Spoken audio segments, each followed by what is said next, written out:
Alors nous allons parler de la pièce Don Juan de Molière, une pièce qui est souvent donnée à étudier en classe de première. C'est une pièce qui date de 1665, c'est-à-dire du XVIIe siècle, l'époque du Roi Soleil, de Louis XIV. C'est bien sûr une pièce de théâtre et plus précisément de théâtre classique. Je précise que le terme classique n'est pas du tout utilisé à l'époque. Les auteurs comme Molière ou Racine n'ont pas conscience d'être des classiques. C'est un terme qu'on leur accole depuis le XXe siècle pour dire que ce sont les pièces les plus souvent lues dans les classes. Néanmoins, il y a des repères sur ce genre de pièces qu'il faut maîtriser, à savoir qu'une pièce de théâtre classique, c'est une pièce qui est censée respecter les unités de temps et de lieu et développer une intrigue autour d'un héros, ici le héros étant Don Juan. L'auteur de cette pièce, Jean-Baptiste Poquelin, vous savez généralement son nom véritable, dit Molière, Molière étant son nom de scène. C'est un comédien et un écrivain qui a d'abord fondé une troupe itinérante qui a plus ou moins marché et ensuite sa troupe refondée a été nommée Troupe du Roi.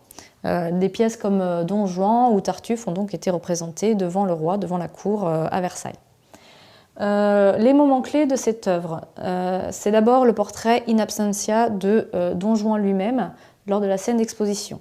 Que signifie un portrait in absentia? Ça veut dire qu'on va faire le portrait du personnage principal en son absence. En l'occurrence, c'est son valet Sganarelle qui décrit Don Juan au valet de la femme qu'il vient d'abandonner. Ce portrait est très noir et il présente le Don Juan sous son véritable jour dès le début de la pièce. Cela vient contraster avec le portrait de Don Juan par lui-même qui suit immédiatement dans la scène suivante où Don Juan va se présenter sous les plus beaux atours avec les meilleures qualités et les meilleures intentions du monde. C'est parce qu'on peut confronter ces deux passages qu'on comprend qu'on est en face d'un manipulateur, d'un séducteur et d'un menteur. Ce sera ici l'objet de ce point sur les thèmes importants du texte. Et puis, un certain nombre de péripéties, bien sûr, se succèdent au cours de la pièce. Je vous renvoie à la lecture de l'œuvre. Ce qui est important, c'est la mort de Don Juan, la manière dont elle va s'orchestrer, s'organiser, puisqu'il lui est lancé un défi, celui de venir dîner à la table du commandeur, le commandeur étant quelqu'un qui l'a tué.